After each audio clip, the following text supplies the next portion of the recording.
ललित और विक्रम ने black x पर कब्जा करने के लिए पूरा प्लान बना लिया, जिसके बारे में उनके अलावा और कोई नहीं जानता था। यहाँ काव्या के होश में आते ही उसे किसी अनजान आदमी ने कॉल करके एक कार में जाकर बैठने के लिए कहा।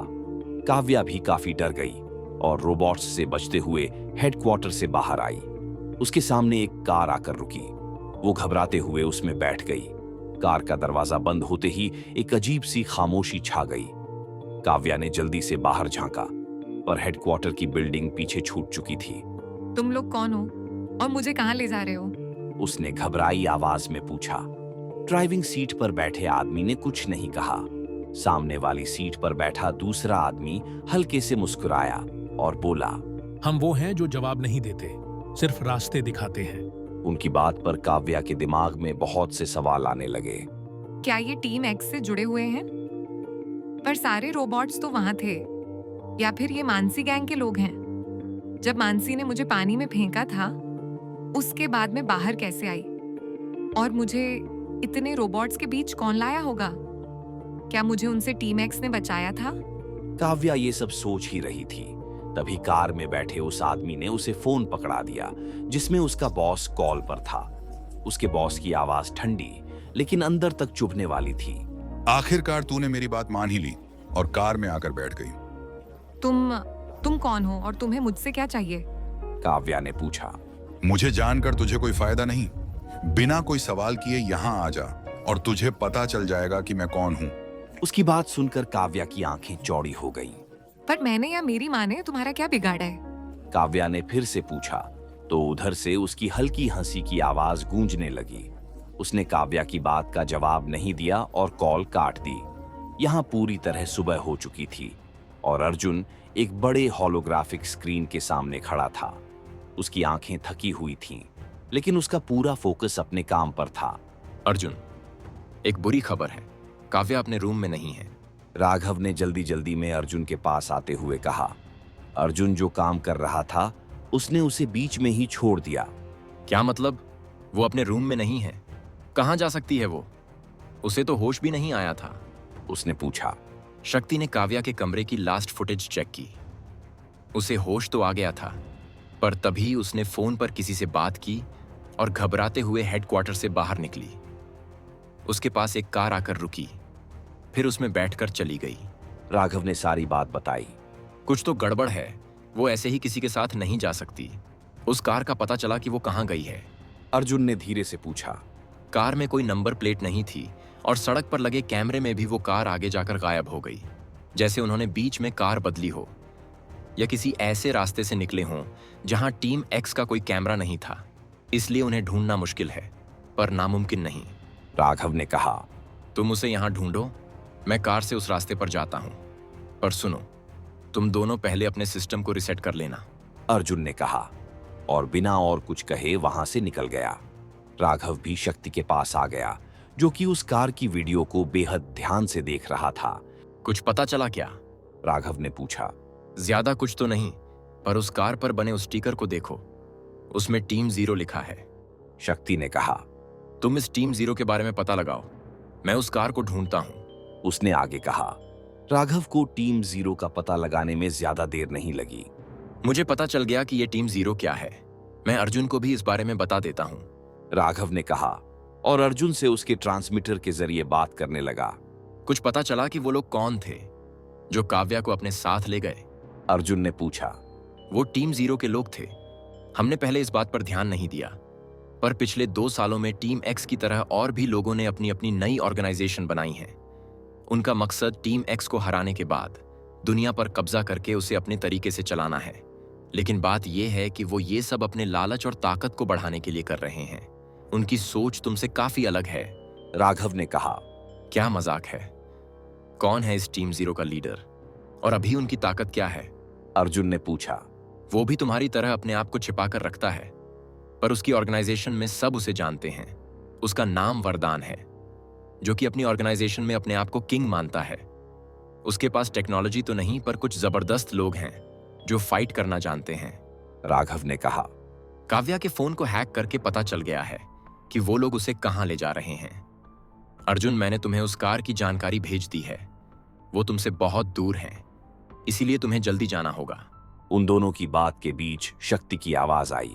ये सुनकर अर्जुन ने अपनी कार की रफ्तार बढ़ा दी। पता नहीं उन्होंने काव्या को क्यों पकड़ा होगा। अगर वो लोग टीम एक्स की जगह अपनी ऑर्गेनाइजेशन लाना चाहते हैं तो उसमें उन्हें काव्या से क्या लेना देना। अर्जुन ने धीरे से कहा, यहाँ काव्या जिस कार में थी वो अब शहर से काफी दूर निकल चुकी थी। सड़कों पर गहरा सन्नाटा था। कार एक ऐसी सुनसान जगह पर आकर रुकी जहां कुछ नहीं था। दूर दूर तक बस एक ही बिल्डिंग, और वो भी बाहर से टूटी फूटी दिख रही थी। वो दोनों काव्या को लेकर उसके गेट के पास आकर खड़े हो गए। उनके बिना कुछ कहे ही गेट अपने आप खुल गया, जैसे उनकी पहचान पहले ही वहां हो चुकी हो। ये कौन सी जगह है? काव्या ने घबराकर इधर उधर देखते हुए पूछा। चुपचाप अंदर चल। सवाल तुझे नहीं, हमारे मिस्टर किंग को करने हैं, और वो भी तुझसे। पहले आदमी ने कहा, और दूसरे ने फोन निकालकर किसी को कॉल लगाई। सर, हम उस लड़की को ले आए हैं। ठीक है, उसे मीटिंग रूम में ले जाओ, मैं मिस्टर किंग को बताता हूँ। उधर से टीम 0 के एक एजेंट ने कहा, तो वो दोनों काव्या को एक डार्क हॉल से ले जाने लगे। वहां की दीवारों पर नीली लाइट्स चमक रही थीं। वो जगह बाहर से देखने में जितनी खराब थी, अंदर से उतनी ही अलग। वहां कुछ 2-4 छोटे छोटे ड्रोन्स मंडरा रहे थे, जैसे कि कोई कहीं से उन्हें रिमोट से चला रहा हो। हॉल के दूसरी तरफ हल्की मशीनों की आवाजें गूंज रही थीं। वो दोनों काव्या को एक मीटिंग रूम में ले आए। उसे वहां रुककर थोड़ा इंतजार करने के लिए कहा। रूम की एक दीवार पर कुछ लोगों की फोटो लगी थीं, और उनके साथ कुछ ऐसी फोटो भी थीं जिन पर किसी का चेहरा नहीं था। दिल्ली और उसके आसपास की जगहों के नक्शे उस दीवार पर लगे थे। रूम में रखी बड़ी सी कुर्सी के पीछे वाली दीवार पर बड़े बड़े अक्षरों में टीम 0 लिखा था। कुछ मिनटों बाद दरवाजा खुला और वो अंदर आया। एक लंबा कॉन्फिडेंट आदमी, पूरे काले कपड़ों में, हल्के ग्रे स्ट्रीक्स बाल, आंखों में ऐसी शांति जैसे किसी ने दुनिया के हर राज देख लिए हों। वो वरदान था। उसके पीछे 2 बॉडीगार्ड थे, जिन्हें उसने बाहर ही रुकने के लिए बोल दिया। वरदान धीरे धीरे काव्या की तरफ बढ़ा और सामने उस बड़ी कुर्सी को खींचकर बैठ गया। डरो मत लड़की, मैं तुम्हें नुकसान नहीं पहुंचाना चाहता जब तक तुम समझदार बनी रहोगी। वरदान ने कहा। मेरी माँ कहाँ है? अगर तुमने उन्हें कुछ भी किया तो मैं। काव्या ने गुस्से में कहा। शांत रहो, तुम्हारी माँ ठीक है, मुझे उनसे कोई लेना देना नहीं है। जहां वो पहले थी अभी भी वहीं है। मुझे तो बस तुमसे कुछ सवालों के जवाब चाहिए। वरदान ने ठंडी आवाज में कहा। मतलब तुमने मुझे धोखे से यहाँ लाया है? मुझे वापस जाना है, मैं तुम्हारे किसी भी सवाल का जवाब नहीं देना चाहती। काव्या ने कहा और एक गहरी सांस लेकर पीछे मुड़ी। मेरी मर्जी के बिना तुम यहाँ से नहीं जा सकती, तो यहाँ चुपचाप बैठो। वरदान ने बिना उसकी ओर देखे कहा। काव्या उसके उन शब्दों को भी समझ गई जो उसने कहे भी नहीं। अगर काव्या ने उसकी बात नहीं मानी तो वरदान सच में उसकी माँ और अर्जुन को चोट पहुंचा सकता था। मुझे बस तुमसे सच सुनना है। अगर तुम सच बता दोगी तो जैसे मेरे लोग तुम्हें यहाँ लाए हैं वैसे ही वापस छोड़कर आएंगे। उसने आगे कहा तो काव्या शांति से वहां बैठ गई। सबसे पहला सवाल, मैंने तुम्हारे बारे में पता किया है, पर तुम तो एक आम लड़की हो, फिर तुम्हारा टीम एक्स से क्या लेना देना है? नहीं, पहले तुम मुझे बताओ कि तुम कौन हो और चाहते क्या हो। काव्या ने उसी से सवाल किया।